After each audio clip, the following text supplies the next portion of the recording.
दोस्तों नमस्कार। हमारे पड़ोसी देश पाकिस्तान की तरफ से खबर आई है कि उसकी इकोनॉमी कॉन्ट्रैक्ट हो चुकी है, वह भी 0.29% तक। यानी जब जीडीपी की दर बढ़ने की जगह घटती है तो उसे कॉन्ट्रैक्ट कहते हैं। और यह पाकिस्तान के लिए कितनी बुरी खबर है। इस साल के शुरुआत में आईएमएफ ने कहा था कि पाकिस्तान की इकोनॉमी 6.10% की रफ्तार से बढ़ेगी, लेकिन अब रिपोर्ट के अनुसार पाकिस्तान की अर्थव्यवस्था बढ़ने की जगह घटी है, और घटी भी इतनी ज्यादा है कि माइनस में चली गई है। यानी पाकिस्तान की इकोनॉमी अब घटना शुरू हो जाएगी। और इस रिपोर्ट में यह भी बताया गया कि आने वाले कुछ समय में यही स्थिति बनी रही, यानी अर्थव्यवस्था घटती रही, तो पाकिस्तान से डेवलपिंग कंट्री का स्टेटस भी छीन सकता है। और अगर ऐसा हुआ तो यह पाकिस्तान की अर्थव्यवस्था के लिए डिजास्टर साबित होगा। लेकिन क्या बात यहीं तक सीमित रहेगी? जी नहीं, पाकिस्तान की इकोनॉमी को एक नहीं बल्कि दोहरा झटका लगा है। दरअसल पाकिस्तानी इकोनॉमी को लेकर एक और खबर आई है कि पाकिस्तान का फॉरेक्स रिजर्व, जिसकी मदद से कोई भी देश दुनिया के दूसरे देश से व्यापार करता है, वही खजाना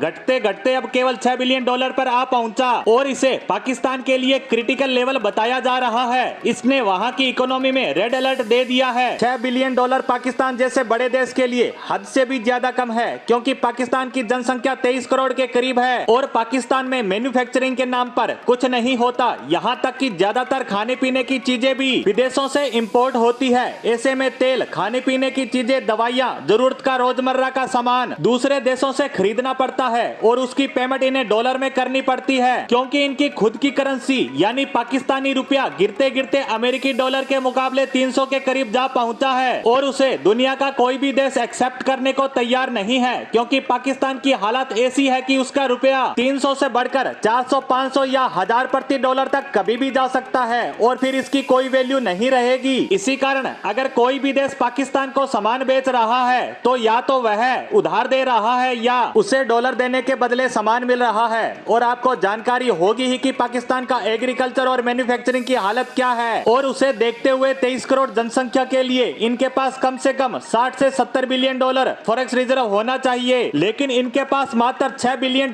बचे हैं, जो हद से भी ज्यादा कम है, क्योंकि इस बचे हुए फॉरेक्स रिजर्व को ये खर्च नहीं कर सकते। इसमें से कम $2.5 बिलियन इन्हें हर समय अपने रिजर्व बैंक में जमा रखने पड़ते हैं एज ए करेंसी स्पॉट। अगर ये भी खर्च कर देंगे तो इनकी इकोनॉमी ही कोलैप्स कर जाएगी। इसीलिए बताया ये जा रहा है कि आने वाले कुछ ही दिनों में पाकिस्तान को कम से कम $4 बिलियन की व्यवस्था करनी ही पड़ेगी। अगर ऐसा नहीं हुआ तो इनकी बहुत सारी पेमेंट डिफॉल्ट कर जाएगी, यानी ये दिवालिया हो जाएंगे, मतलब पेमेंट करने लायक ही नहीं रहेंगे। तो क्या पाकिस्तान पेमेंट का जुगाड़ कर पाएगा? तो मैं आपको बता दूं कि यह बहुत मुश्किल है। आपको जानकारी होगी ही कि पिछले कुछ महीनों से सऊदी अरब, यूएई, चीन, अमेरिका, यूरोपियन देशों ने बड़ी बड़ी घोषणाएं की थी कि हम पाकिस्तान को $1 बिलियन देंगे, $2 बिलियन देंगे। कोई देश कह रहा था कि हम $4 बिलियन देंगे। यहाँ तक कि सऊदी अरेबिया और यूएई दोनों देशों ने मिलकर घोषणा की थी कि हम $6 बिलियन पाकिस्तान को देंगे। घोषणा तो सबने की, लेकिन किसी भी देश ने आज तक एक फूटी कौड़ी पाकिस्तान को नहीं दी। वहीं बात करें आईएमएफ की, तो आईएमएफ ने पाकिस्तान को लोन के रूप में एक नया पैसा तक नहीं दिया।